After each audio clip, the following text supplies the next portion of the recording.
Welcome to my channel. ఎటువంటి శనగపిండి use చేయకుండా ఇంట్లోనే ఈ మిల్క్ మైసూర్ పాక్ని సులభంగా తయారు చేసుకోవచ్చండి. ఇది మనం షాప్లో కొనాలంటే 500కి తక్కువ కాకుండా కేజీ ఉంటుంది. ఆ 500 కాస్ట్ పెడితే మనకి 3 కేజెస్కి తక్కువ కాకుండా ఈ స్వీట్ తయారు చేసుకోవచ్చు. మంచి క్వాలిటీ మెటీరియల్ యూస్ చేసుకోవచ్చు మనం.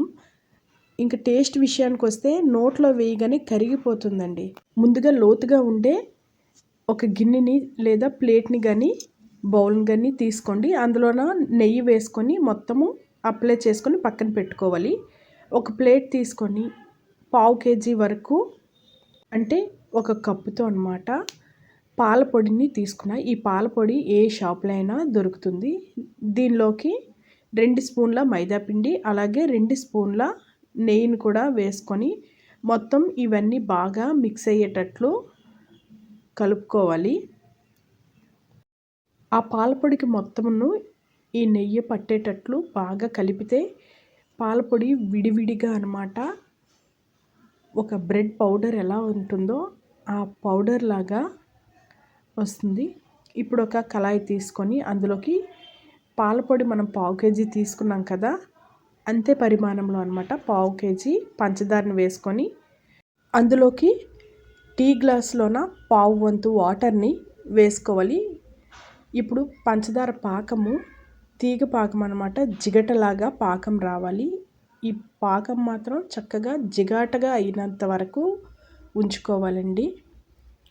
ఇప్పుడు ఒక నిమ్మ చెక్కని తీసుకొని అందులో రసాన్ని వేసుకోవాలి. ఈ నిమ్మరసం వేయడం వలన అన్నమాట మైసూర్ పాక్ అనేది పొడి పొడిగా అయిపోకుండా చాలా స్మూత్గా వస్తుంది. ఇప్పుడు ఫ్లేమ్ని తగ్గించేసుకొని ఇందులోకి పాలపొడిని వేసుకోవాలి. పాలపొడి వేసిన తర్వాత ఎక్కడ ఉండలు లేకుండా చక్కగా స్మూత్గా అన్నమాట పేస్ట్ లాగా అయ్యేటట్లు కలుపుతూ ఉండండి. ఇంకొక వైపు 1/2 కేజీ నెయ్యిని తీసుకొని చిన్న గిన్నెలో వేడి చేసుకోవాలి. ఇది చక్కగా అలా కలుపుతూ ఉంటే ఎటువంటి ఉండలు లేకుండా స్మూత్గా అవుతుంది. ఇప్పుడు ఇందులోకి కొంచెం వేడి చేసిన నెయ్యిని సగభాగం వేసుకోండి. చక్కగా కలుపుతూ ఉంటే పీల్చేసుకుంటుంది నెయ్యిని. అప్పుడు మరలా మిగతా భాగాన్ని కూడా నెయ్యి వేసేసుకోండి.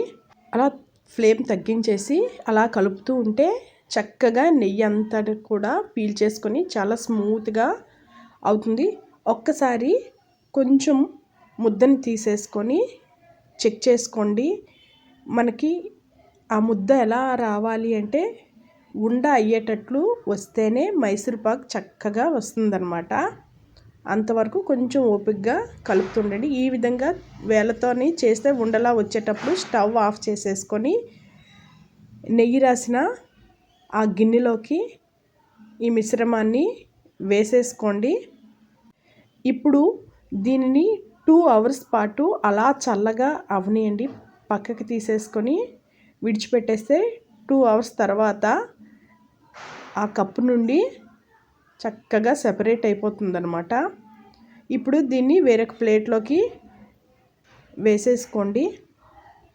చాక్కి కొంచెం నెయ్యి రాసేసుకొని పీసెస్గా కట్ చేసుకోండి. మీకు నచ్చిన షేప్లోన నచ్చిన సైజులో ఈ మిల్క్ మైసూర్ పాక్ని కట్ చేసుకోండి. ఖచ్చితంగా నేను చెప్తున్నా, బయట షాప్లో కొనే స్వీట్ కంటే చాలా టేస్ట్గా ఉంటుంది. మీకు ఖర్చు కూడా చాలా తక్కువ అవుతుందండి. ఇంకా టేస్ట్ విషయం అయితే ఇంకా చెప్పక్కర్లేదు. తినే కొద్దీ ఇంకా కావాలంటారు, అంత టేస్ట్గా ఉంటుంది.